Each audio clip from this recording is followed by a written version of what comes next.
tumulong tayo.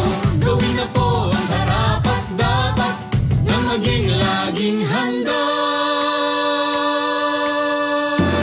Suriin mo mabuti ang iyong kapaligiran. Saan ka ba nakatira? Diyan ba ay bumabaha? Tuwing gamot pagkain, kumot pang sindi, first aid kit, mga gamit panligtas ng buhay dapat mabitbit. At sakaling lumindol o sumabog ang bulkan, meron bang matagdaanan palayo sa kasawian? Panahon na ay malupit at ang hangin hagupit. Mabuti na lang na tayo ay laging nakahanda. Tara na, kilos na, lika na, tumulong tayo. Gawin na po ang karapat-dapat na maging laging handa.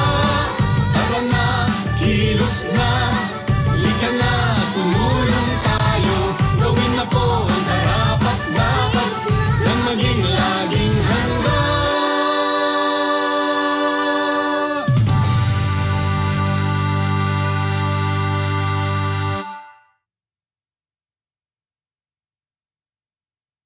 Laging handa!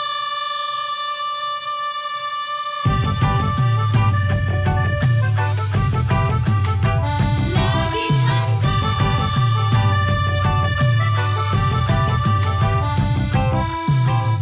Baha, tagtuyot, sunog, lindol, bagyo,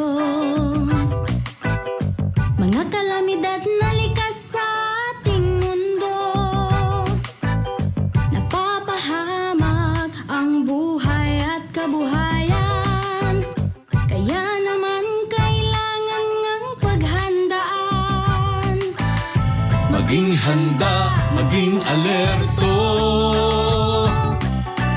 tungkulin to ng bawat mamamayan. Kaya tara na, kilos na, lika na, tumulong tayo. Gawin na po ang karapat-dapat na maging laging handa. Tara na, kilos na, lika na, tumulong tayo. Gawin na po ang karapat-dapat na maging laging handa.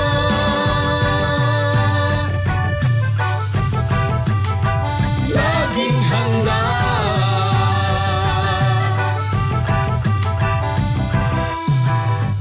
Kalamidad ay maaasahang darating. Sa di inaasahang oras, Kaya naman hindi na dapat hintayin. Unahan na habang di pa natataranta. maging handa, maging alerto,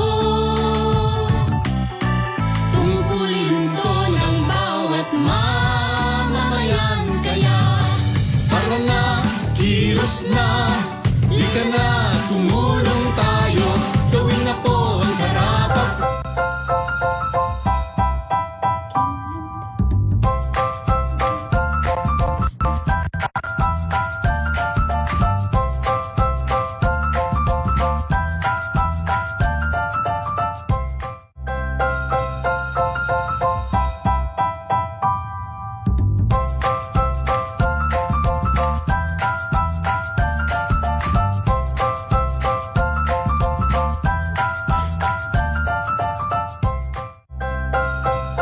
Ikaw, sir, nakihamon ko talaga yung screen ko kasi.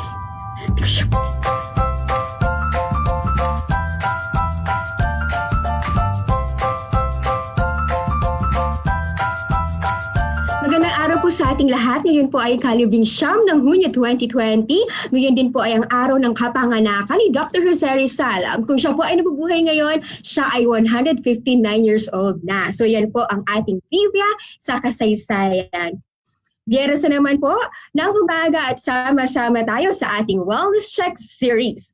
Welcome po sa ating 6th episode na pinamagatang Serbisyong Bayan. Live po tayo ngayon sa DepEd Philippines Facebook page. Ang episode po na ito ay hatid sa inyo ng Disaster Risk Reduction and Management Service at ng Bureau of Human Resources Employee Welfare Division kasama ang Public Affairs Office. Ito rin po ay ating pakikiisa sa Oplan Balik Eskwela at Brigada Eskwela 2020. Muli, ako po si Joan Yamado mula sa DRMS, ang inyong makakasama sa Wellness Check episode na ito. Wellness Check. Check na po ba kayo? Ayan. So, let's have a quick review po ng ating episode last week, ang kalayaan mula sa kawalan ng kasiguraduhan, ang psikolohiyang Pilipino sa mapanghamong panahon ng kapanatagan with Mr. Carl Del Yomos, a Faculty of Behavioral and Social Sciences Department ng Philippine National University or Philippine Normal University. Sorry po. Ano nga po ba ang psikolohiyang Pilipino? Ito ay bunga ng karanasan, kaisipan at orientasyong Pilipino. Isa sa mga prinsipyo nito ay ang pagsasaloob or ang proseso kung paano nga po ba nagiging bahagi ng loob ang nasa labas. Kasama din po nito ang konsepto ng kapwa na tumutukoy sa core value, shared identity at shared humanity ng ating sarili at ng iba. Mga values na gumagabay sa isip, damdamin at kilos ng mga tao. Paano nga ba tayo makakalaya sa kawalan ng kasiguraduhan? According po kay Mr. Carl, kailangang pangangalagaan ang ugnayan sa kapwa upang magkaroon ng kapanatagan. Tandaan po natin na itong quote na ito mula po kay Father Alejo na hindi ako nag-iisa, mayroon akong kapiling na kapanalig na kapwa ko na nagnanasang magpakatao at nagnanasang magpakatao at lumaya ring tulad ko. Ayan, nagpapasalamat po kami kay Miss Alec Del Rosario para sa napakagandang review material natin para sa ating wellness check episode. Okay. Ayan.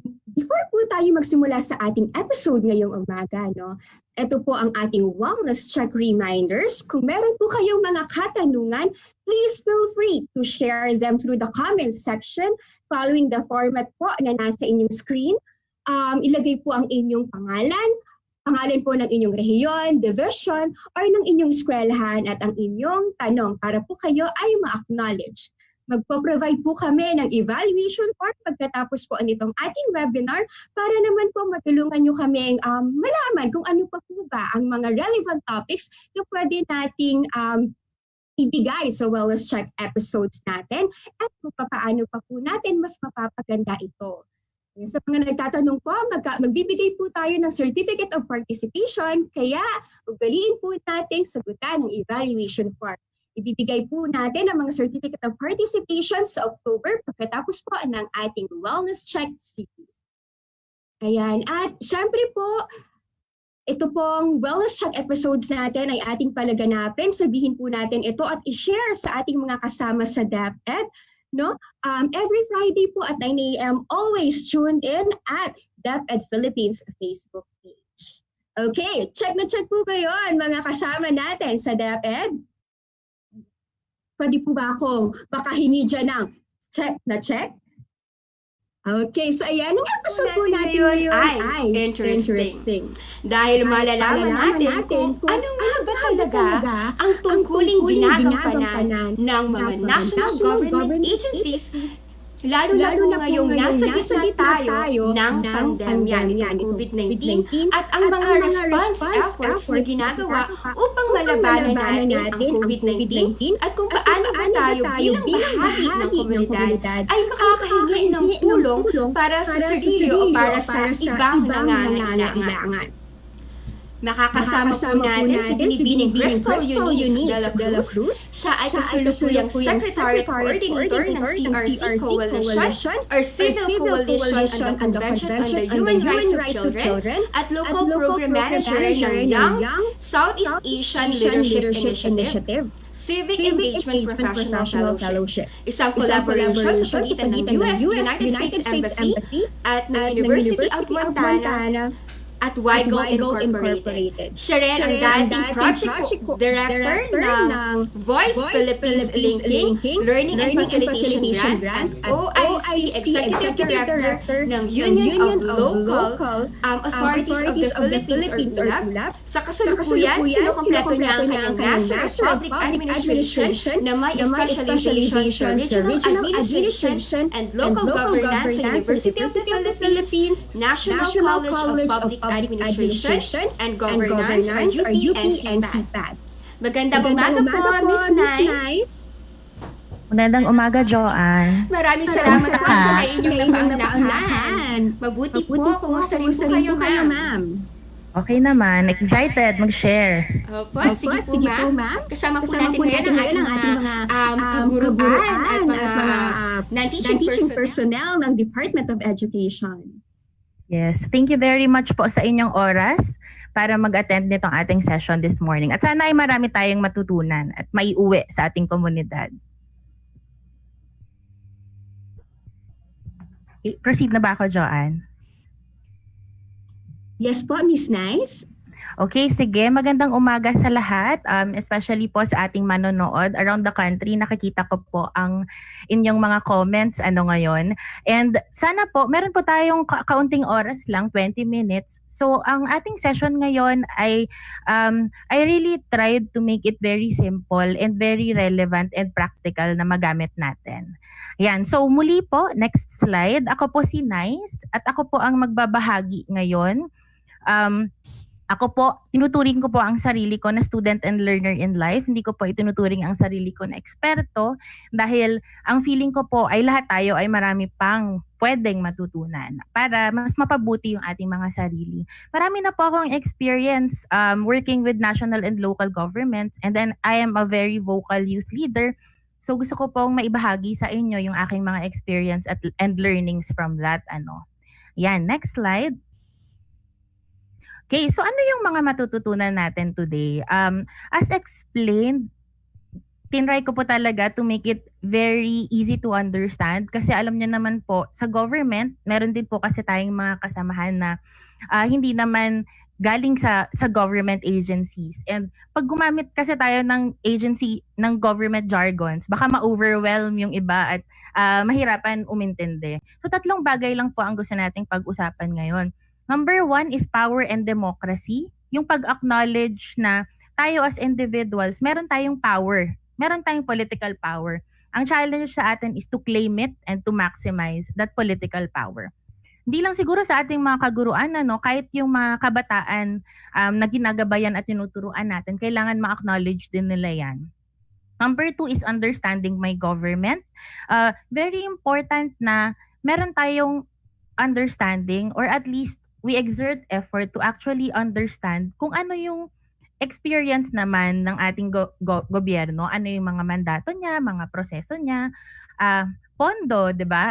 Kailangan natin intindihin 'yan para ma-maximize natin yung potential collaborations. Alam natin kung paano pumasok to participate in governance. And lahat ng dalawang 'yan, yung acknowledgement of power and understanding government, importante 'yan para makapag meaningfully participate tayo in government in many ways, no? So, yung tatlong lang, yan lang ang ating pag-uusapan dahil nga 20 minutes lang yung aking presentation. Pero sana ay marami kayong matutunan at makapagtanong kayo mamaya kung meron kayong mga curious questions among others. Ayan, next slide. Okay, so disclaimer. Merong mga bagay na yung mga ibabahagi ko ngayon, maaaring hindi siya maging applicable in certain contexts. So gusto ko lang that we keep that in mind as we go through the presentation. Okay, next. So meron tayong quick activity, mabilisang activity lang. May tanong ako, pag narinig nyo ang Social Amelioration Program or SAP, ano po ang naiintindihan nyo tungkol sa Social Amelioration Program? O ano yung mga pumapasok sa isip nyo na mga salita or words pag sinabi nating Social Amelioration Program? Yan, siguro pwede tayong mag-type. Actually, tinitingnan ko rin naman ang comment section pag nag-share kayo. Pero habang iniisip niyo po at na-type, next slide po tayo. Marahil hindi lahat tayo familiar dito. Actually, ako late ko lang din nalaman na pag sinabi pala nating Social Amelioration Program, hindi ibig sabihin na ito ay yung ibinibigay lang through our LGUs and the DSWD na 5 to 8,000. This is actually a framework, a holistic framework of government response to the COVID-19 pandemic. At paano ko yun nalaman? Nalaman ko lang yun nung dinasa ko ang JMC, Joint Memorandum Circular 1, na Special Guidelines on Social Amelioration program. So mamaya, isi-share ko kung bakit very important na nagbabasa rin tayo. So kung titingnan natin mabilisan lamang itong framework na ito, makikita natin na nandito ang iba't ibang ahensya ng gobyerno. At bawat isa sa kanila ay may mandato. Ibig sabihin may mga serbisyo na ibinibigay sa atin. Halimbawa lamang nitong DOLE, Department of Labor and Employment.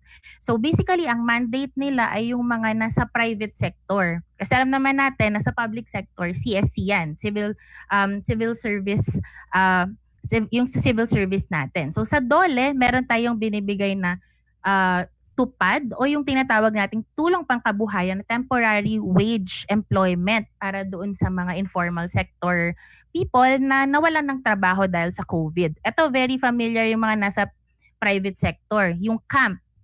Ito yung 5,000 na ibinibigay sa mga nasa informal sector at yung mga nawalan ng trabaho. Department of Agriculture, may cash assistance na binibigay. I think nasa 5,000 para sa ating mga farmers and fisherfolk. DTI, sila naman ang may mandato. Tingnan nyo, may price freeze para hindi sobrang mahal yung ating mga kailangan to fight COVID, like yung mga alcohol, yung mga mask, ayan, etc. Also, dahil sila yung may mandato to actually assist yung mga gustong magsimula ng mga businesses, sila rin yung gumagawa ng mga polisiya para mabigyan ng moratorium or medyo may flexibility sa pagbabayad ng mga loan ng ating mga kasamahan na nasa business. And of course, si DSWD, marami silang programs including assistance to those in crisis and even the livelihood assistance grants na ibinibigay nila among others. So again, pag sinabi nating SAP, it's actually lahat ng mga, siguro nga yung iba wala pa dito, yung buong government natin, iba-ibang ahensya, may kanya-kanyang mandato, may kanya-kanyang role para magtulungan tayong lahat na maprotektahan yung sarili natin and of course to get through COVID safely together. Ayan, so next slide. Okay, ito gusto ko rin i-flag. Kapag binasa nyo yung joint memorandum circular, ang page 24 nun, ayan, baka pwede nyo i-google mamaya. Page 24, section 13.2, merong provision on ground monitoring. Ibig sabihin, kung meron tayong gustong ibahagi sa gobyerno, pwedeng complaint, pero ako ayokong kasing mag-focus lang tayo sa complaint Kasi pwede naman tayong magbahagi ng mga inputs na makakatulong actually na ma-improve yung services and programs na binibigay ng gobyerno. So makikita nyo, pwede kayong mag-send ng letters sa concerned department. Although bilang mga Pilipino, hindi tayo masyado comfortable about this. I think kung hindi tayo komportable na magsulat ng letter at magpadala ng letters, pwede tayong social media messaging. Ayan, Facebook, make sure na official Facebook pages nila yan. Usually may check yan sa side. Pwede tayong magpadala ng mga ng mga mensahe diyan. And of course, meron tayong iba't ibang hotlines. And for miscellaneous concerns, meron tayong 8888. Ayan. So just in case meron kayong mga ibang concerns. So again, hindi na tayo masyado mag-e-expound doon sa iba't ibang programa dahil limited ang ating oras. Pero baka pwede natin pag-usapan in another session naman. Okay? Next slide. Yan. So gusto ko lang maibahagi yung mga natutunan ko kung paano magkaroon ng meaningful participation sa government regardless kung ano yung trabaho mo at kung ano yung estado mo sa buhay. So ito naman ay galing sa personal experiences ko. So pwede tayong mag-usap more about it mamaya kung may mga tanong kayo. 5 cornerstones of government engagement. Number 1, ang pinaka number 1 talaga is to understand context. Learn and understand context. Halimbawa lang, yung nabanggit natin nung exercise kanina, 'di ba? Pag sinabing social amelioration program, agad natin iisipin, isang programa lang siya. Pero isang buong framework pala siya, holistic response ng government para tulungan tayo. Another one, kaya nagkakagulo din sa baba. Pag sinabing SAP, akala, pag nagbigay si DSWD ng 5,000, iba pa ang ibibigay ni DA, iba pa ang ibibigay ng ibang ahensya. Pero pag binasa natin Actually, yung polisiya, yung 5 to 8,000 ay total na ng lahat ng marireceive from the agencies na nabanggit kanina. Ayan. So, anong sinasabi ko pag learn and understand context? So, balikan natin sa next slide. Kailangan natin intindihin ang mandato ng government, may it be national and local, para pag nagbibigay tayo ng inputs or nagrereklamo tayo, tama yung opisina na tatanggap noon, 'di ba? Unang reminder, ang Philippine government natin dahil we're following the US the US government also, meron tayong separation of powers. We have 3 branches. Makikita niyo sa slide, sa screen. Number 1 is legislative. Ito yung mga gumagawa ng batas. Ito yung mga senador, mga congressman natin. Ito yung ating mga board members. So, di ba sa national, meron tayong legislative, executive, judicial. Sa local, meron din tayong executive and legislative. So, sa local, ito yung ating mga konsehal. Ito yung ating mga board members. Sa executive, ito yung nagki-carry out ng law or nag-i-implement ng batas. So from the president, vice president, cabinet, yung mga secretaries natin. Sa baba, ito yung mayor, mga department heads, etc. Judicial, syempre, Supreme Court, all our courts that actually evaluates the law. Next slide, tingnan natin. Bakit very important na maalala natin ito? Siguro gusto ko lang i-flag. Kaya siya tinatawag na separate branches of government is because they are co-equal. Ibig sabihin, si President as the head of the executive is actually equal in power with the Senate President or yung head ng ating legislative. So, hindi siya mas malakas si executive kay legislative kasi they exist para may check and balance to make sure na walang sobra dun sa nabigay na authority sa kanila or lumabag sa batas while doing the work that they do. So etong sa side, may mga checks and balance provisions na nakalagay sa ating batas. Halimbawa, sa ehekutibo, kahit na ipasa na yan ng ating senador at ng ating mga congressman, pwede niyang i-veto. Ibig sabihin, pwedeng hindi niya agad-agad na ipasa yung batas na yon. At the same time, yung ating legislatibo, yung ating senators and congressmen, familiar naman kayo sa impeachment, 'di ba? Pwedeng mag-remove from office ng judiciary and executive. At the same time, sila yung naatasan to confirm and reject the president's appointments o yung mga appointees, presidential appointees kung hindi qualified. Ayan. So marami pa pero baka pwede nating pag-usapan in another session Ayan. Next. Bakit importante na alam natin yung 3 branches of government at kung ano yung mga mandato ng bawat isa? Ganito. Kapag ang mayor natin magaling, usually inisip natin, pag tumakbo si mayor ng senator, bobotohin ko. Pag tumakbo si mayor na congressman, bobotohin ko.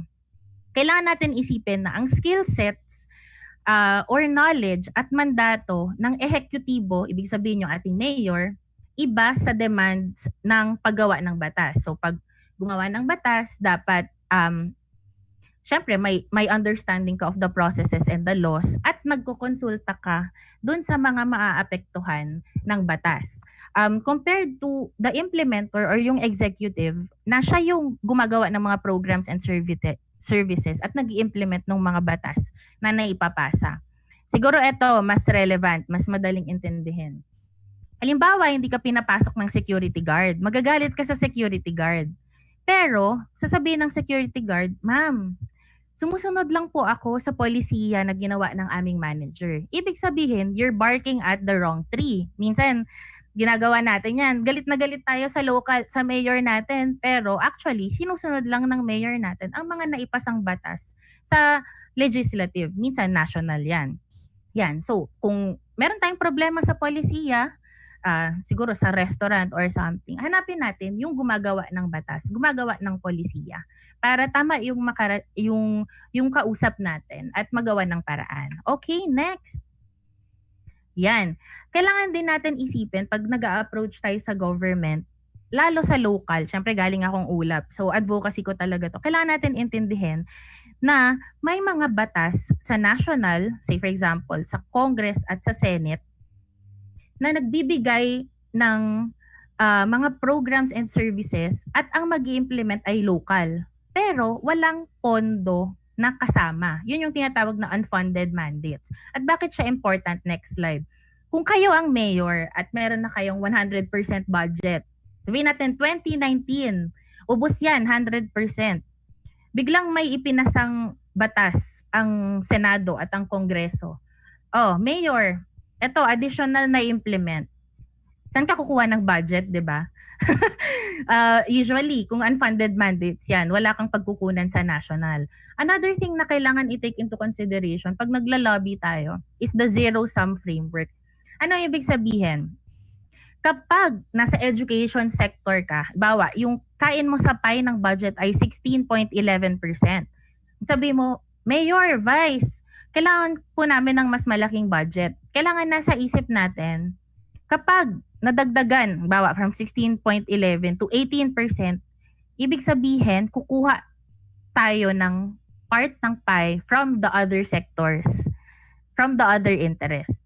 So, siguro yun yung mga kailangan natin i-remember. Ayan, next.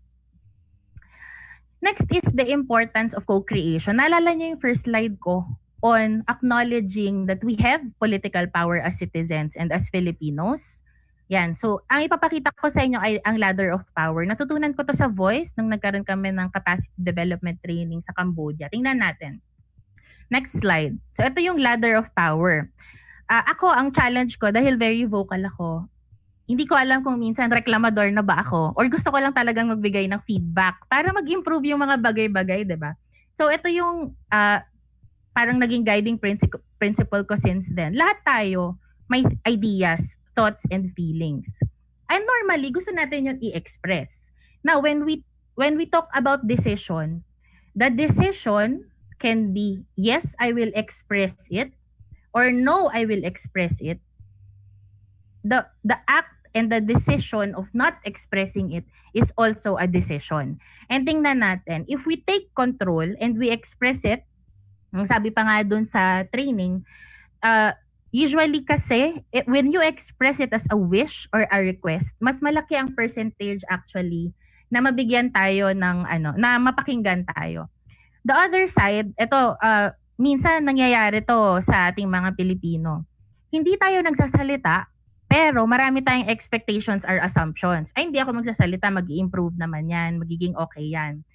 Isang ginagawa din natin, nagrereklamo tayo, pero kanino tayo nagrereklamo? Sa kapitbahay, sa katabi mo, sa asawa mo, na, 'di ba? The other thing is pag wala pa ring nangyari, so magiging frustration and aggression 'yon. And the last one, ako personally binabantayan ko yung sarili ko, is resignation or giving up. Yun ang ayaw nating mangyari to the point na, ay, wala na akong pakialam dyan, bahala na kung anong mangyari. So, yun, as individuals with political power, we have the decision actually to be a co-creator of the system and the process, or to just react and be a victim of whatever is happening. Ayan, next. Ayan. Tapos i-skip na rin natin yung next. Just in case lang kasi hindi kita. Okay, next. Ayan.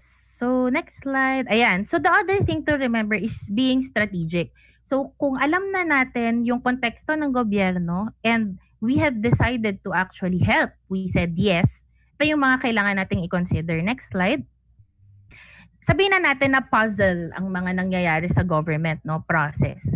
May mga bagay na kulang or pwede pang madagdagan para mas maganda yung analysis ng government and ng response nila or services. So tayo as individual citizens, pwede tayo actually magbigay ng inputs. Halimbawa, kung may data ka na pwedeng makatulong or nag-consult ka, example lang etong COVID situation. Sobrang busy ng government natin. Actually tayo as citizens, pwede tayong magkonsulta at yun actually yung ginawa ko. Nagko-konsulta ako sa mga grupo and ibinibigay ko sa government to provide additional inputs and considerations dun sa kumusta na nga ba yung mga kasamahan natin na may mga disabilities sa indigenous people, etc. And siguro one tip, no, minsan kasi nagrereklamo tayo or nagbibigay tayo ng inputs, patapos na yung proseso. Kailangan natin hanapin yung technical working group. That is the best time to actually give our inputs for consideration. So, hanapin natin yung technical working groups, kung kailan sila nagko-convene at kung sino-sino sila. Sila yung best people na bigyan natin ng inputs. Yan, next. Next slide. Okay. Another thing, be thankful and trusting. And hindi siya mangyayari kung wala tayong empathy, hindi natin naiintindihan yung konteksto ng gobyerno. Ano ibig sabihin? Give credit where it is due, express trust on response. Ayan. Next slide. Ito yung ginagamit kong flow whenever I communicate with friends in government and partners with government. Una, syempre ginigreet ko sila. Pangalawa, kinukumusta ko sila. Syempre tao rin sila and lahat tayo nahirapan sa COVID.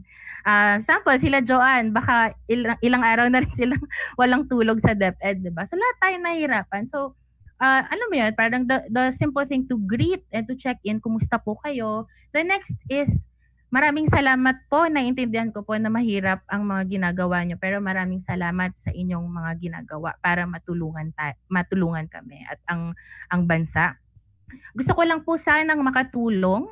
Baka po makatulong ito, intention to help. So pwede kang magbigay ng feedback. Actually po sa barangay namin, ganito po ang nagiging problema. Baka po pwedeng maisuggest na ganito ang solusyon.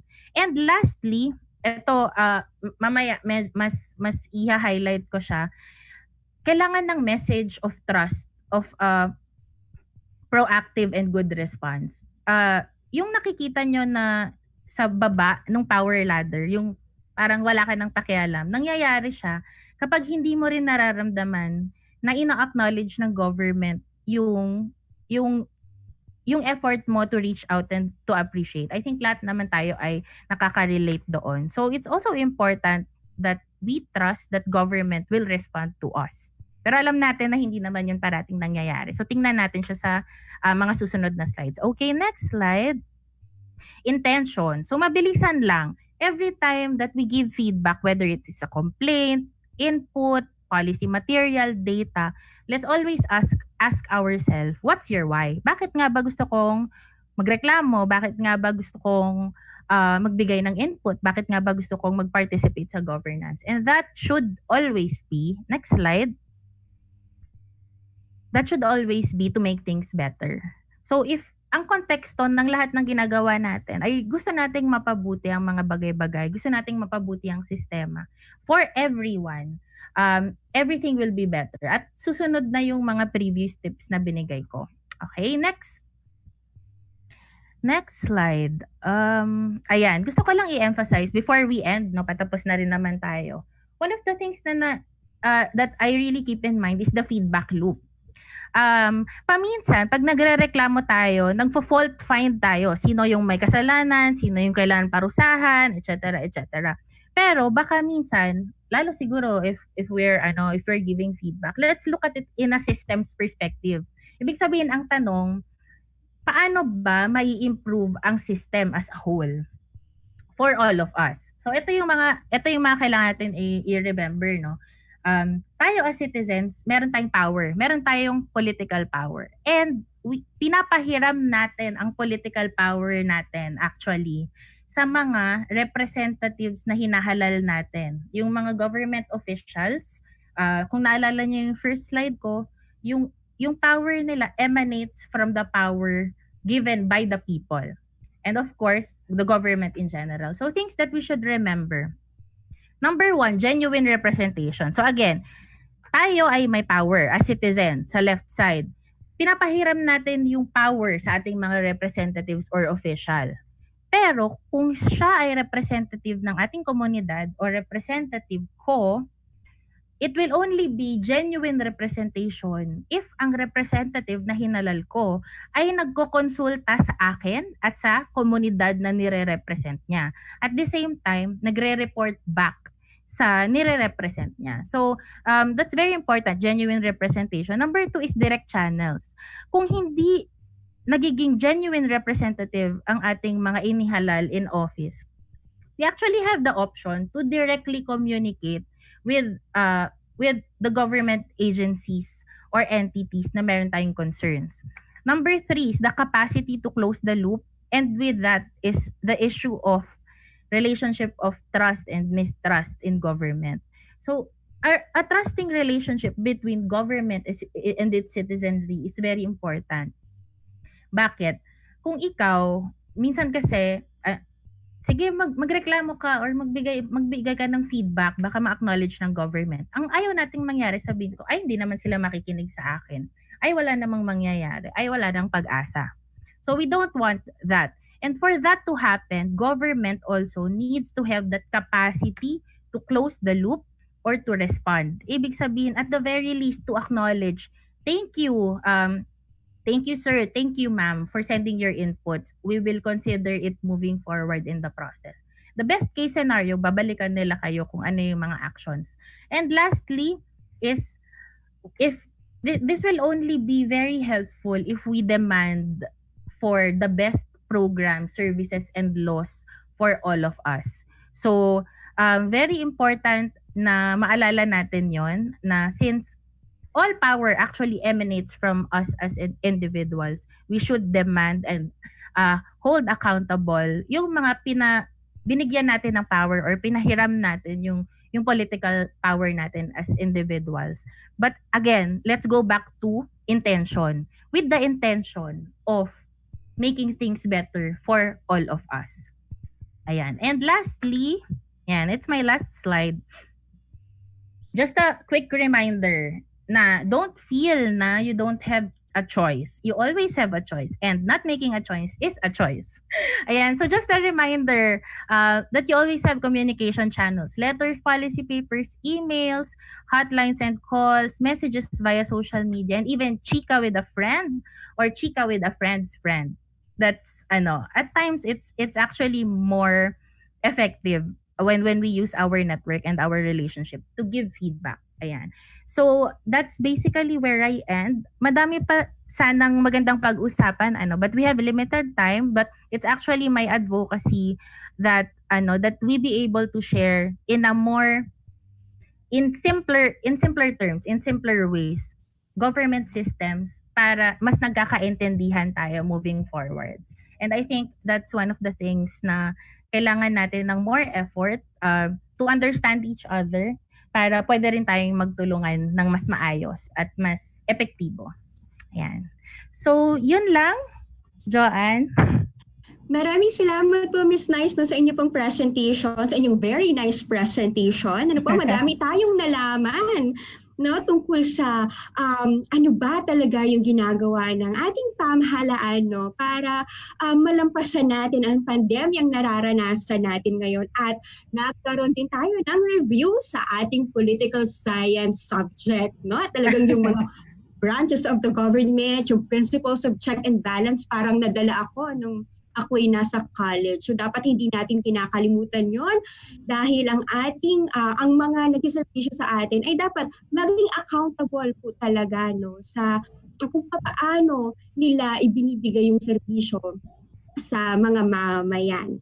Personally po, nakarelate ako sa topic na ito dahil bilang isang mamamayan, no, kailangan pong malaman, nakakatulong po kasi talaga pag alam natin kung ano yung plano ng pamahalaan. Dahil nagkakaroon tayo ng parang sense of security na very basic, no, para sa ating mental health. Ayan, mga kasama natin sa DepEd, kung meron po kayong mga katanungan, kung meron kayong comments, no, please feel free to share it with us. Gamitin po natin ang ating comment section. Pakilagay po ang inyong pangalan, ang inyong rehiyon, division, or eskwelahan para po ma-acknowledge namin kayo. So ayan, tingnan po natin ang ating comment section. Ayan, ito po mula kay Miss Marie Cor. Kabahagi kami nito, guro kabalikat ng serbisyo para sa bayan, sulong edukalidad, #sulong edukalidad, hashtag DepEd Philippines, hashtag DepEd tayo. So ayan. Ayan, tanong lang po kayo mga moms and sirs, no? Kasi si Ma'am Nice naman po ay willing na very much willing to answer all of your questions. So ayan. Kung wala po kayong mga tanong, ako po muna ang magtatanong sa inyo, Miss Nice. Ito po ang aking ng katanungan. Yes.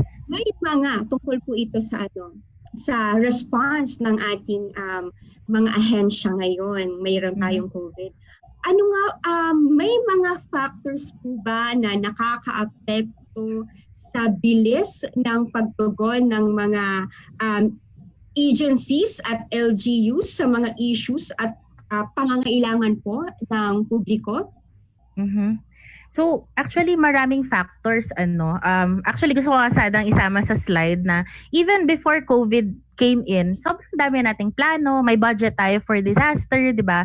Madami tayong plano, pero when COVID came in, alalahanan natin na ang timeline ng COVID nag-start lang end of 2019 at nung nagsimula siya, halos wala tayong alam about COVID or SARS-CoV-2 kasi siya yung virus.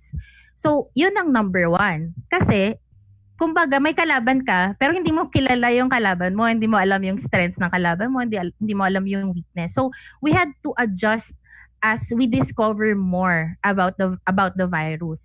Number two, it's really also because we are an archipelago. And, syempre, Mahirap nga diba? naman talaga yung pagbibigay ng tulong kung hiwa-hiwalay yung mga probinsya. Yes. Ayan. So, with that, nakadagdag yon sa kahirapan. But our political structure, actually, parati ko ang sinasabi, dahil sa COVID, sana ang mga Pilipino ma-realize na very, very important for us to actually elect magagaling na barangay kapitan, barangay tanod. Kasi in times of disaster, talagang sila yung unang tutugon. So, yung frontline first responders. Yes, very very important. Yes, our barangay team and of course our local government sa munisipyo at sa syudad. So yon, syempre marami pa. I think one of the things na gusto ko lang din i-highlight is the challenge of communication. Hindi lang vertical pero also horizontal. Kasi naalala ko, 'di ba may mga requirements para makadaan sa mga checkpoints. Opo. Minsan, yung mga nagbabantay sa checkpoint, hindi nila alam yung policy.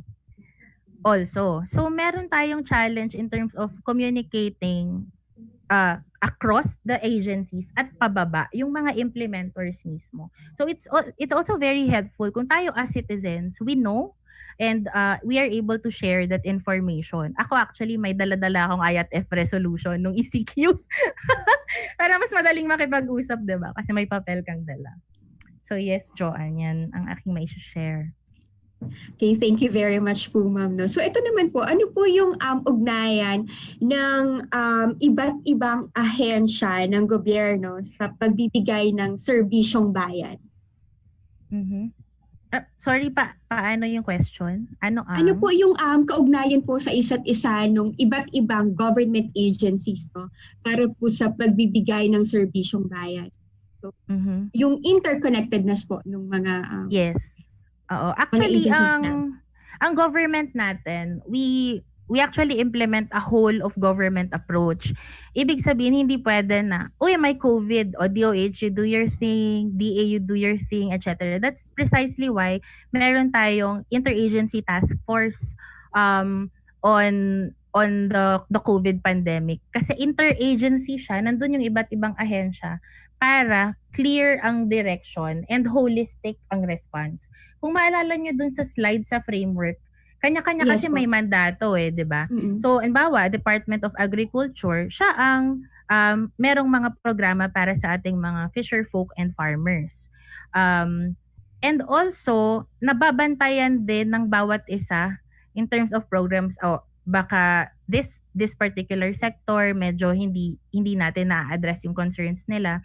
Say for example, for the COVID response, 'di ba ang una, hindi ko alam kung familiar kayo sa Maslow's hierarchy of needs. Ang prioritize natin sa government to make sure that we all survive. So pagkain, tubig, yan yung priority.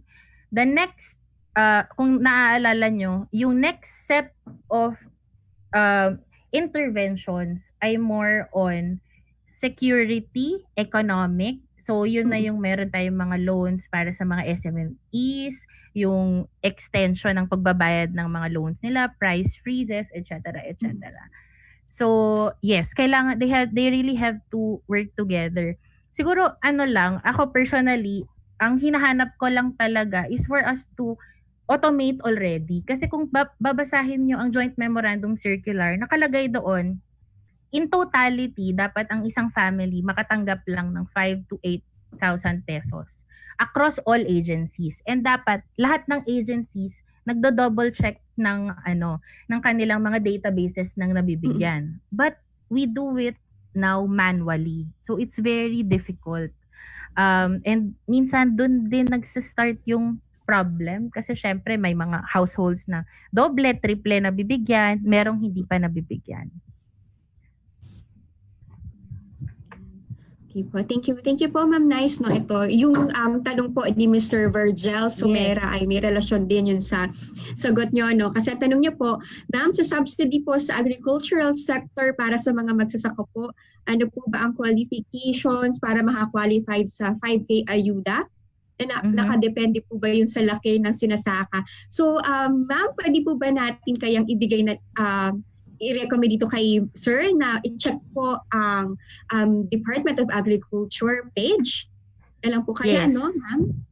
Yes, I think so. Kasi sobrang dami kasi nila, sobrang daming programa at iba-iba yung technicality. So mahirap din na I think they're the best person to actually respond to that. Or perhaps, merong mga dokumento na baka pwede rin natin ma-share yung ibang mga circulars na nabanggit ko, Joanne, kasama nung PowerPoint presentation. Baka nandun yung technicalities. Sige po, ma'am.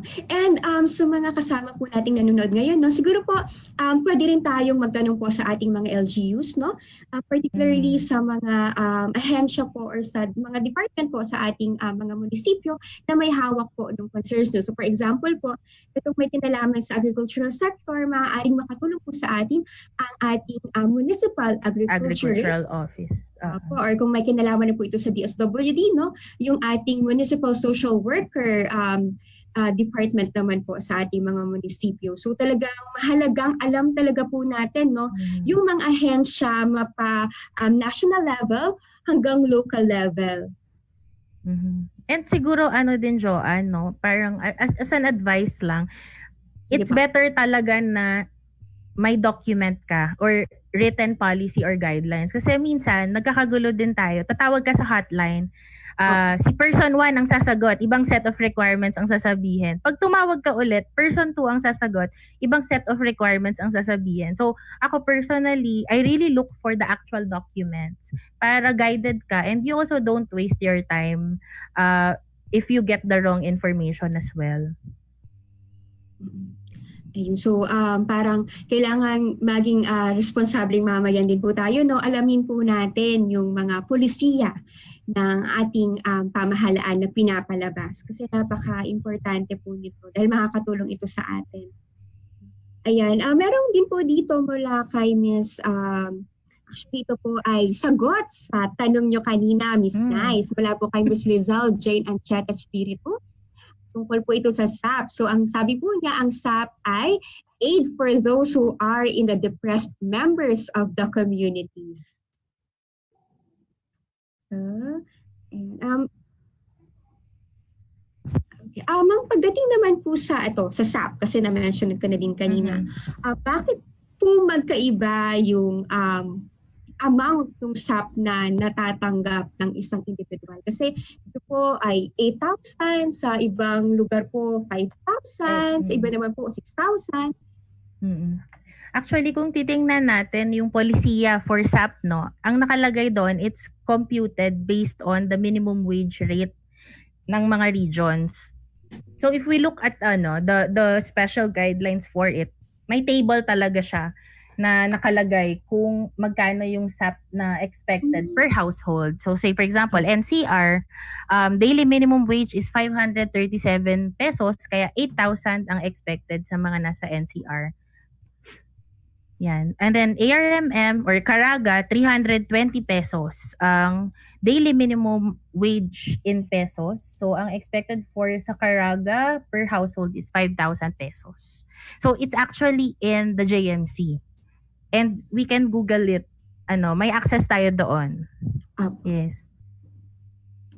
Ayan, so i-check na lang po natin ang website, no? Mga relevant websites para po makukuha tayo ng mga impormasyon. Ayan, ito po. Ayan. Sino po ba ang dapat maging lead implementer po ng mga Serbisyong Bayan? And ano-ano po yung criteria para maging lead implementer ka? Okay, lead implementer. Sige, to answer it directly, kasi I think I got a question on bakit ang nag-head ng ating national task force is someone from military rather than Yes, someone from the health from the health, may specialization on health. Yes, Ang sagot dyan is it's also a bit of a political perspective. It reflects political perspective and political decision. And there's also the technical aspect. So number one, bakit political decision? Para po sa mga nakaka-relate siguro na familiar sa political environment, trust and confidence is very important. That's also the reason why in executive, they are given the power to appoint people in government. Because there's also command responsibility. Big sabihin, kung ako ang nag-appoint, bawa ako, in-appoint ko si Joanne as secretary. Ayan. Pag nagkamali si Joanne, hindi ko sisisihin si Joanne. It's as if it's my fault kasi I delegated some of my powers to Joanne as So secretary. may accountability po, ma'am. Yes, of course. Number two, ito, parati namang pinag-uusapan is how we are looking at the pandemic. So, makikita niyo naman yan sa social media. It's a health issue. It's not a military issue. But it also reflects the perspective of government in terms of what type of issue it is. So, alam niya naman yan, nung ECQ, madaming military to actually discipline yung mga lumalabas. So, yun yung perspective ni government at that time. Kaya also may military personnel and may military visibility or armed personnel visibility nung time na yon. The third thing is more technical and practical because say for example, kung mayor ka, you are actually not expected to know everything. Kasi pag sinabing LGU, ako nagrepresent ako ng LGU sa association lahat ina-attenda namin and you're not expected to know everything. That is why you have your advisors.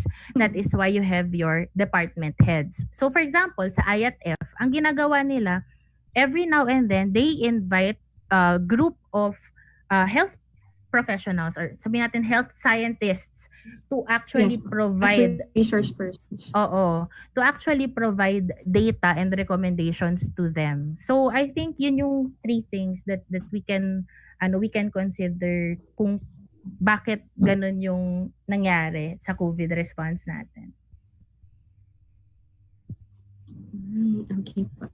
So ayan, ma'am, may alam po ba kaya kayong mga best practices ng mga local government units natin na pwede nating ma-share? Yes, best practices. Say for example, well actually, ang ko talaga, we have to be as government, as a whole, since syempre, given na meron tayong power and authority, we also have responsibility. Ibig sabihin, kapag sinabi ni national na social distancing, ibig sabihin, as part of the Philippine government as a whole, pag ako gumawa ng programa sa lokal, dapat may social distancing. So kung maaalala niyo yung nangyari, okay, social distancing, COVID-19, pagdating sa baba, ang instruction ng ibang local government, tara punta kayo sa barangay hall para kunin yung mga packs nyo. So in terms of approach, mayroon tayong mga ibang LGUs na ang ginawa nila is as very simple, naglagay ng chair sa may door at doon inilalagay yung ano. Pero yung very important kasi sa COVID-19 is it's a very local approach ang kailangan. So kailangan magaling at madiskarte ang ating mga mayor at ang ating mga barangay captain at tanod. The other thing na magandang nangyari is transparency and accountability. So makikita nyo na merong mga LGUs that actually publish kung magkano na yung nailabas na pera, saang area nailabas yung mga pera, easily accessible yung mga information in terms of anong requirements, anong procedure, ano yung mga polisiya. Ngayon, maraming best practices kasi ang challenge sa atin ngayon is we have to restart our economy. And may mga LGU, say for example sa Taguig, may nakita na ako ng mga prototypes ng mga jeepney na COVID ready. So ibig sabihin may separation na, merong sistema ng paglilinis. Yung iba, they are trying to do e-payment. So yung mga beep cards natin, pwedeng ganun for jeepney. Or, very simple. Alam niyo yung bamboo? Di ba meron tayong kawayan na na coin bank? Yes po. Yes, may proposal na. Syempre, mahal kasi yung mga steel cabinets na panlalagyan ng pamasahe. Pwedeng bamboo, ilagay mo sa gitna, and then that's how you pay the jeepney driver. So, maraming best practices. Also, for example, sa Pasig, what they're doing is, aside from yung drone, to disinfect, bongga-bonggang technology, but also in some of their services and programs in government, they actually hired the tricycle drivers and they actually hired the jeepney drivers to send out, to transport people and to send out yung mga packs na binibigay. So, marami actually. May si Joey from Limitless Lab, merong LGU versus COVID na website where you can see best practices ng LGUs sa COVID response.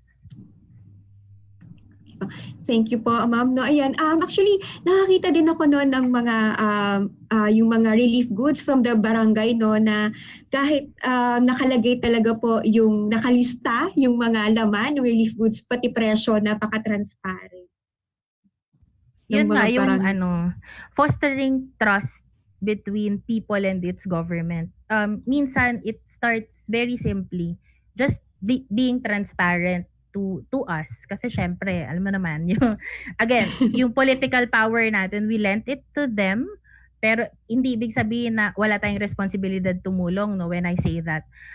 At the same time, we also pay our taxes. So, parang incentive din yon na my government is very transparent also. Saan napupunta yung masakit na binabawas sa aking payslip per month? Nga po kasi yan, kailangan din pong malaman kung saan napupunta talaga yung mga taxes na binibigay natin po. Ayan, usapang LGU pa din, ma'am. Yes. Paano po makakatulong ang ating mga local government units, no, sa pagpuno ng or pagtulong sa pagpuno ng kakulangan po sa edukasyon. Kasi di ba po magiging bago ang mukha ng pag-deliver ngayon ng education dahil na nga po sa meron tayong COVID-19, no? Well, to be very upfront about it, I'm sure alam na mga teachers natin to na merong special education fund, and we have the local school board at meron siyang pondo. So, that's actually provided by Republic Act 5447.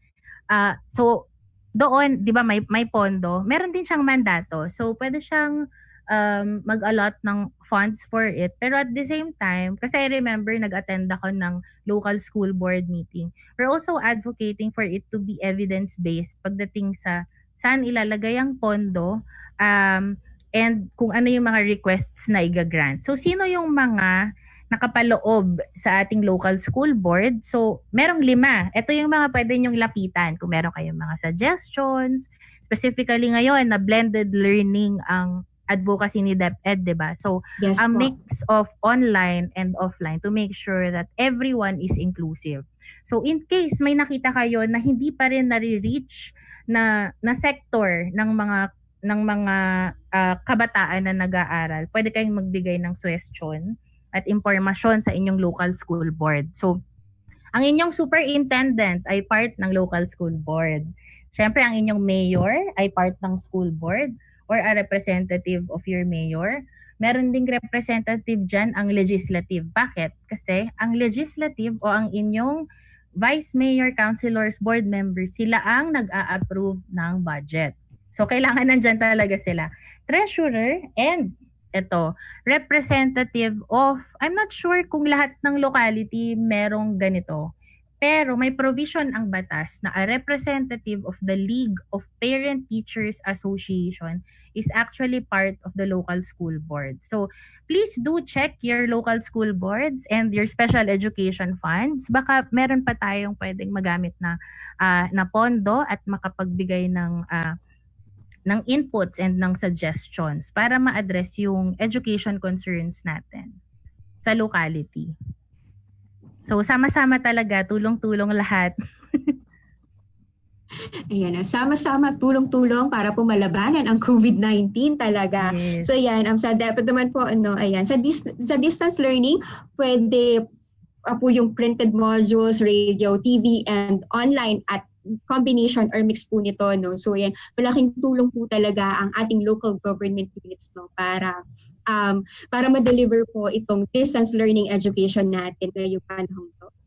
Okay. So ayan, yung tanong po ni Mr. Reco Fernandez at ni Ms. Maria Dolores Carino, nasagot na po ito ni Ms. Nay. Salamat po sa inyong pagtatanong. Ayan, ito po, mula kay Ms. Susa Torre naman. Ito, ukol naman po sa mga retired government employees po ito. Bakit daw po ang mga retirees na ninilbihan sa gobyerno ay hindi pwedeng makatanggap ng benepisyo tulad ng monthly allowance ng mga senior citizen? Actually, hindi ako familiar sa aspeto na yan.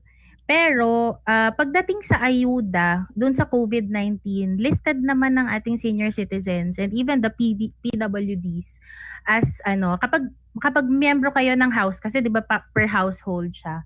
Kung meron kayong kasamahan na senior citizen or person with disability, you are actually eligible to receive.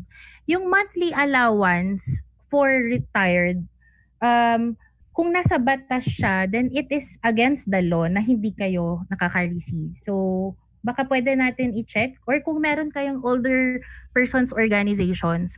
Kasi in terms of also engaging with government, mas maganda kung organized din kasi kayo.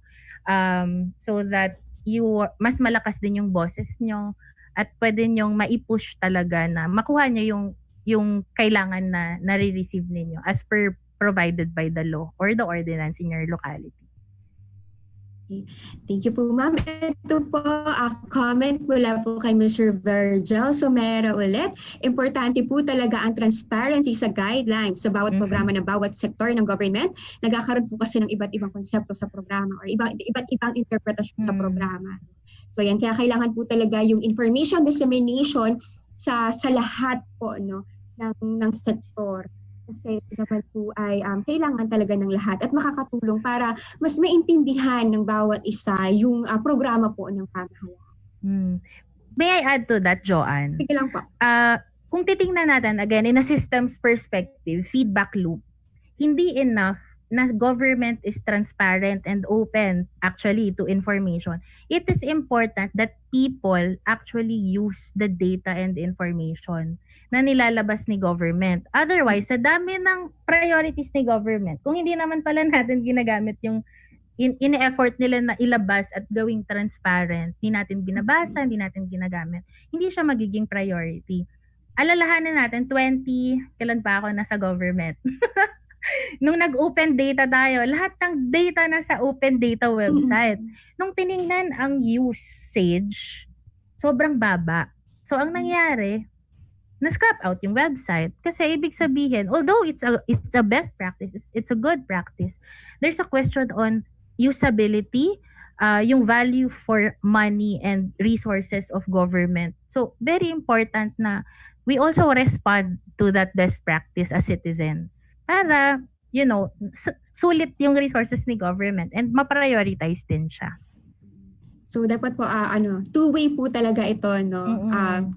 Dapat po kung umaksyon din or mag-react din tayo sa ginagawa ng government talaga Mm. para maging ayos po yung serbisyong bayan or serbisyo publiko. Ayan. Ito po, may tanong po dito, ma'am. Ayan, saan daw po pwedeng dumulog kapag may cases ng abuse, physical or mental? Tama daw po bang pulis agad? Actually, hindi ako expert about it, pero ang alam ko, meron din kasi mga nagsusumbong sa akin, and the advice is the VAUSI desk sa ating mga barangay. Meron din naman sa police station. Although, of course, again, babalik tayo sa trust and mistrust. That's why it's very important that you have various channels.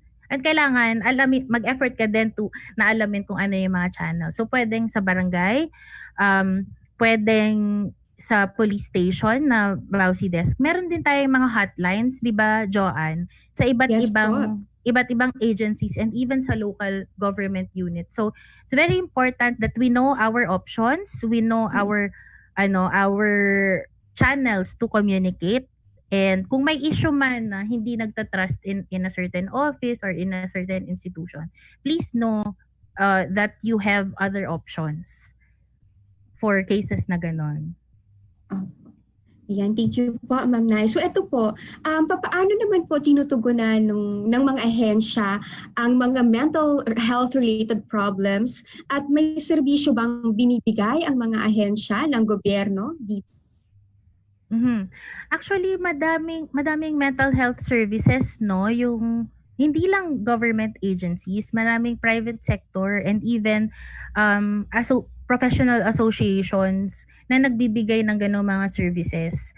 And also DepEd, alam ko tama ba, MHPSS ba ang tawag?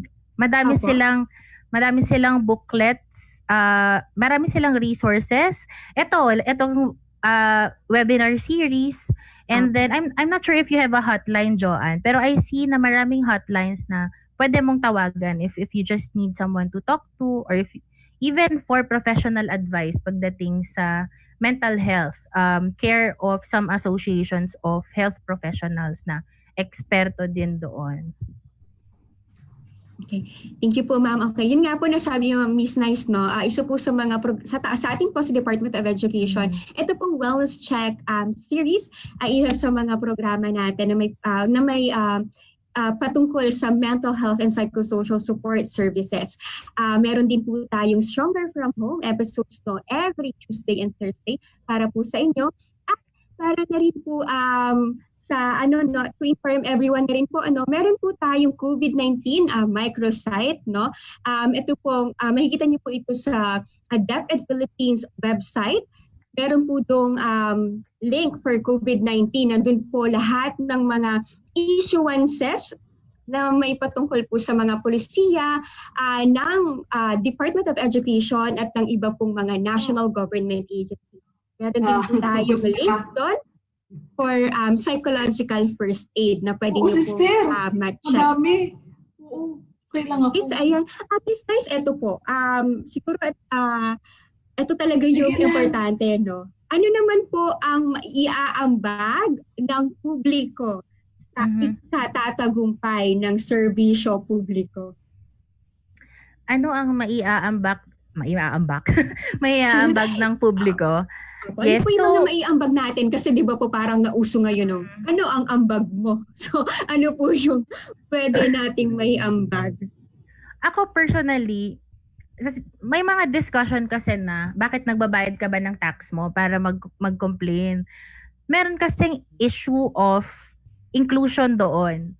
Ibig sabihin ba, kung hindi ka nagbabayad ng tax, wala ka ng power or wala ka ng power to actually voice out your thoughts. Hindi naman talaga kailangan complain. Pero yon, parang when we say that, let's just be very mindful na may exclusion perspective din yon. Pag sinabi nating ambag, of course, nandyan na yung uh, making sure that we are very much proactive in what's happening. Siguro kung titingnan natin siya on a systems perspective, no. Number one, kung gusto mong mag-ambag, check with government agencies na halimbawa, tingnan natin in terms of kung puzzle sila, meron bang gaps? Kasi for example, magaling na sila technically, pero wala silang oras to actually consult a community that you have access to. So pwede kang magbigay ng data or say for example, makipag-meeting ka sa isang group of persons with disabilities. Tapos ilista mo lang ano yung mga concerns nila. Kasi I did that for farmers and I think persons with disabilities. I forwarded it to IATF just to make sure na yung mga concerns nila ay included doon sa pagme-make ng decision. Number two, ang ambag natin is really to try to read more, learn more about what's happening. Kasi minsan, I don't know, pwede ko bang sabihin, most of the time, ang problem lang talaga is nagkakaroon ng miscommunication or misinterpretation of the policies and guidelines. Kaya din minsan, nag-aaway-away tayo. Kaya ang ginagawa ko nga parate is may written document akong dala para, 'di ba, para aligned tayo pag nag-usap tayo. Hindi yung sabi kasi ng kapitbahay ko, sabi kasi ng coworker ko ganito, ganyan. So, let's maximize that ngayon naman government is very transparent. Actually, pag sinabi mong giving inputs, 'di ba, may Google form na inilalabas. But again, I will give it bring back the responsibility to citizens. We are demanding for transparency and participation from government. Pero pag naglabas sila ng Google form, hindi ka naman sasagot. Pag humingi sila ng inputs or gusto nila magkonsulta sa'yo, hindi ka naman sisipot. 'Di ba? So it's very important na kung gusto nating magtulungan, let's also do our part. Siguro the fourth one, which is highly talked about right now, is to voice out, to be proactive sa lahat ng nangyayari. So, to be very critical. I think as teachers, isa yon sa life skills, 'di ba, na gusto nating ituro, na maging critical thinkers and problem solvers ang mga bata na ating ginagabayan. So, as much as we are thankful for government services and programs, let us also be critical. Ibig sabihin, mag-isip tayo. Meron pa bang ikaka-improve ito? Meron ba itong impact? Makakasama ba ito? Pero the way that we give feedback, again, matters. So, do you give feedback dahil gusto mo lang umokray or actually gusto mo talagang mag-improve ang buong system ng Pilipinas and also our lives as eventual recipient of the impact of all government programs, policies, and services. And actually, hindi lang dahil tayo ang apektado. Siguro yun gusto ko rin i-highlight na hindi kailangan mag-react lang kapag apektado tayo. Kasi maraming bagay or maraming mga tao who needs actually someone who can voice out for them as well. And hindi natin alam, baka dumating yung point we need someone else to step up and voice out for us as well. Na hindi naman sila apektado actually. Thank you, ma'am. Yes. Okay, so ayan. So naalala ko po tuloy yung ating episode nung episode 2 ng ating wellness check series, no. So ayan, tungkol po sa mga nangyayari ngayon, no. So may mga news din kasi na talagang minsan matitrigger ka, pero ayan, matuto tayong mag-detach din, no, sa mga sa news, no, para na rin sa ikabubuti ng ating mental health. Yes. Ito po, ma'am, may mga sumagot pala po sa tanong nyo kanina tungkol sa SAP. Ito po, basahin ko. Okay. Mula po kay Ms. Liza Martinez Ballesteros, ang SAP daw po ay tulong ng gobyerno sa mga mamayan, hindi lamang pinansyal, maging mga trabaho at mga kagamitan. And mula po kay Ms. Irene San Miguel, ito ay ayuda na ibinigay sa mga pamilyang Pilipino na natigil sa hanap buhay mula Marso hanggang Mayo at walang sweldo sa panahon ng pandemya. Maraming salamat po mga ma'ams, no? So mag-share niyo po ng inyong mga mga thoughts on SAP. Ito po, question po mula kay Ms. Jeremy Almarines mula po sa Pedro E. Diaz High School sa Division of Muntinlupa, NCR. Tama po ba na dapat huwag i-compare ang mga ginagawa ng iba't ibang municipalities at how they extend help sa kanilang nasasakupan? Tama ba na wag i-compare? I think Opo. it boils down to bakit kino-compare. So again, kung titingnan natin siya in a systems perspective, yung best practices kasi from other municipalities should be an input to improve the system. And there's nothing wrong with that. That's actually a best practice. Kung makikita niyo sa news, 'di ba nag-tweet si Mayor Vico Soto at si Mayor Mayor Rex ba ngayon? Gatchalian ng Mayor Rex Valenzuela. Gatchalian. Oo, na, uy Mayor, ganda ng ginagawa mo. Kopyahin ko ha. Ganon. So, it's because, again, lahat naman, government is there to make things better for all of us.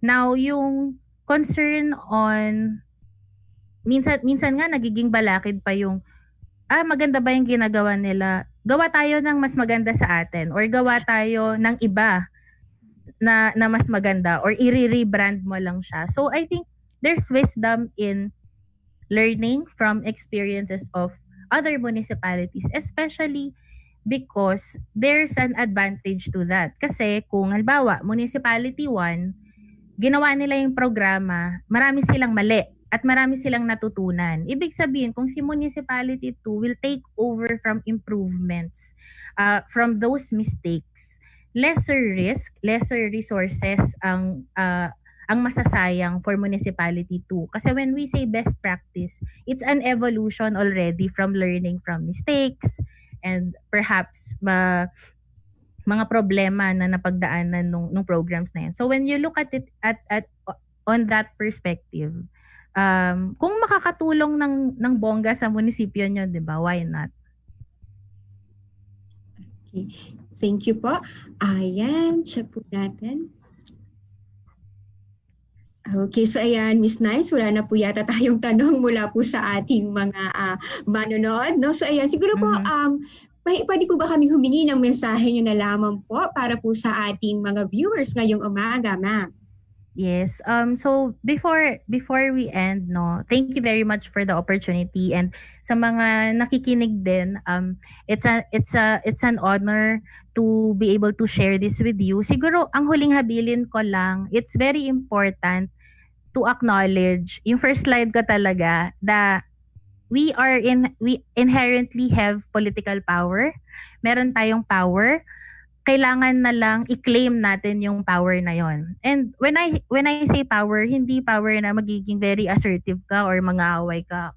But it's for us to acknowledge na we can actually participate because we have that political power. We actually have avenues to express our thoughts, and we can actually demand for accountability from everyone. Di naman kailangan government lang. And it's something na very important. Siguro on a wellness perspective, very important yun that you acknowledge that you have inherent and personal power so that you also feel that you are in control.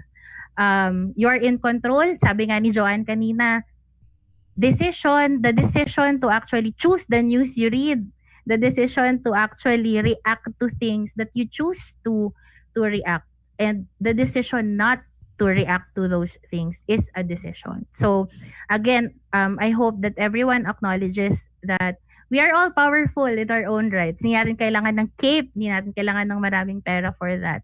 The challenge is for us to claim it, maximize it, and again, check the intention to make everything better, not only for us, but for everyone in the community and the country. Thank you very much, Miss Nice, no? Ayan. Maraming salamat po sa mga wisdom na na-share niyo po sa amin ngayong umaga.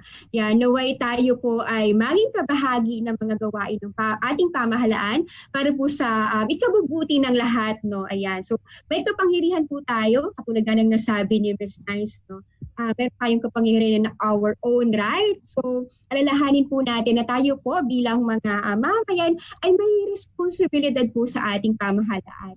Na i-check po yung or bantayan sila at gawin po ang ating mga tungkulin, no, para po maging maayos po ang ating bansa. Yan, maging critical po tayo, may boses po tayo. So piliin po natin yung mga desisyon po na makabubuti hindi lamang po para sa atin, kundi po para sa ating ding kapwa. Tandaan po natin, balikan natin yung psikolohiyang Pilipino, no? Huwag nating kalimutan na meron tayong ugnayan hindi lang po sa ating sarili, kundi po maging sa ating kapwa at sa ating komunidad at sa buong mundo, no? Ayan. So, ayan, to end our webinar series for today, tawagin po natin ang Director po ng Disaster Risk Reduction and Management Service, si Director Ronilda Ko. Good morning po, Director Ronnie. Good morning, Jo. Yes, and maraming salamat kay Miss Nice dito sa ating episode ngayon. Yan. Sana po nakatulong ang mental health and social support service ngayon ng DepEd, ng DRRMS sa araw na ito. Mahalaga yung impormasyon, lalong-lalo na dito sa kung ano ang ginagawa ng gobyerno at ano ang pwedeng maitulong ng gobyerno sa atin, no? Sa gitna ng malaking pandemya. Pero maganda rin yung punto kasi na yung kasing yung gobyerno ay hindi lang kasi yung mga ahensya, di ba? Kundi tayo ay bahagi, no? So maganda yung punto na may engagement ang citizens with the government. Kasi napapabuti ang serbisyo ng ating mga ahensya at ng ating mga lokal na governments, no?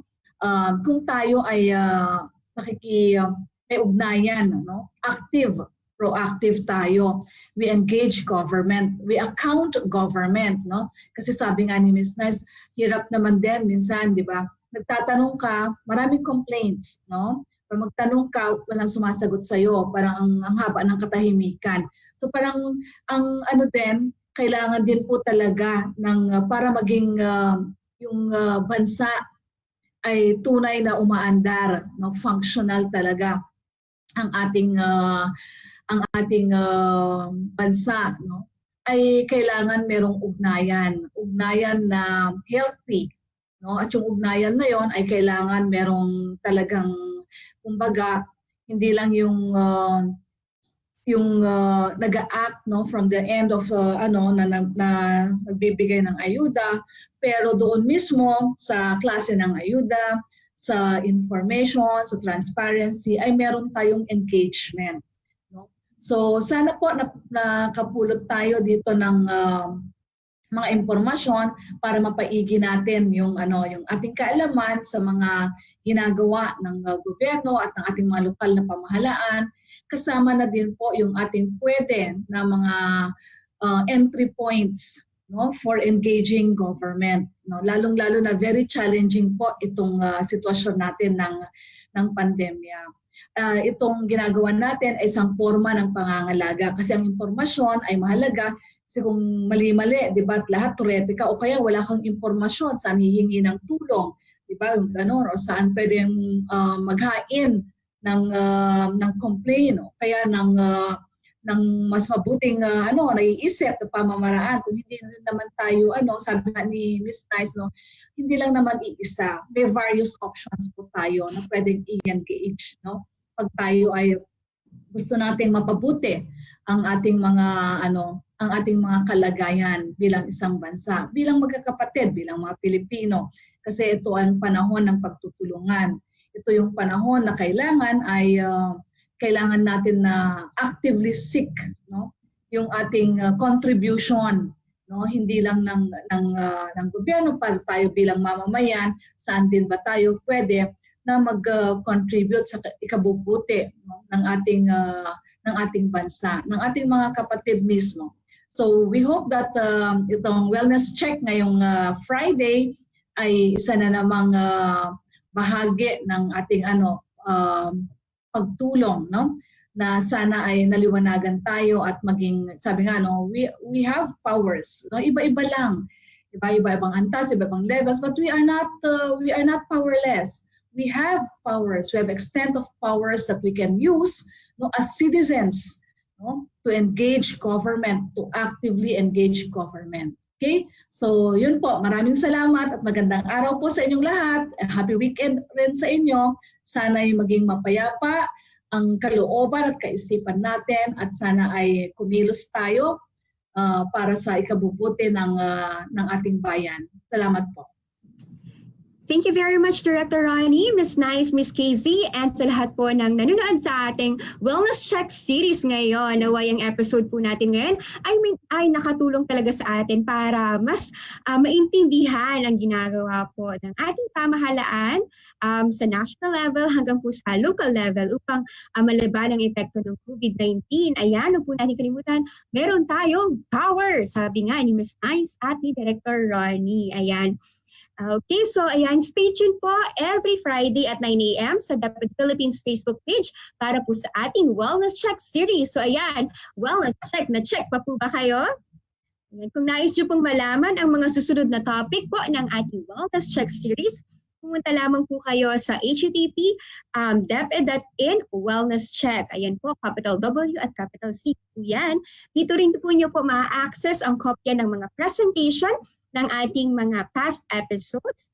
At ayan, nandito din po ang Serbisyong Bayan linking amidst COVID-19 document. No? So doon nyo po makikita ang iba't ibang mga materials na pwede nyo pong i-check para po malaman natin kung ano po yung mga pwede nating gawin ngayon pong merong COVID-19. Ayan, and ito po, tulungan niyo po kaming mas mapaganda pa ang ating Wellness Check series, ang ating webinar sessions po at makapagbuo pa ng mas makabuluhan na mga sessions. Pakisagutan po ang ating evaluation para sa Wellness Check.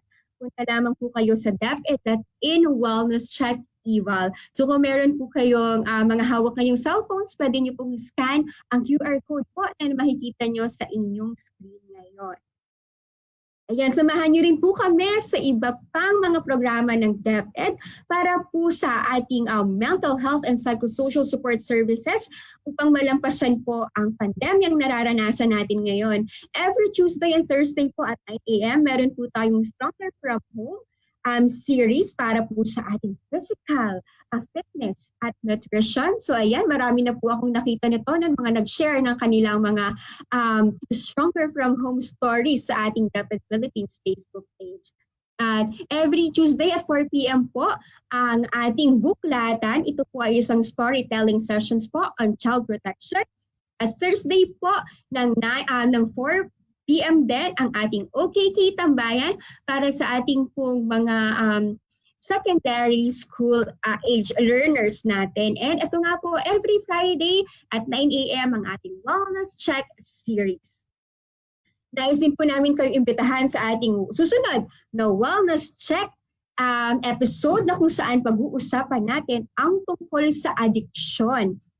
Substance addiction at kung paano po ito maiiwasan na makakasira sa ating buhay. Kasama po natin ang mga speakers mula po sa School Health Division ng Department of Education. Yan. Sa susunod na Biyernes po, magkita-kita pong muli tayo dito sa DepEd Philippines Facebook page sa ganap na alas 9 ng umaga. Maraming salamat po sa inyong pagsubaybay. Muli po ako po si Joan Yamado, ang kasama nyo sa pagpapanatili at pagpapalaganap ng Wellness Check na Check. Maraming salamat po.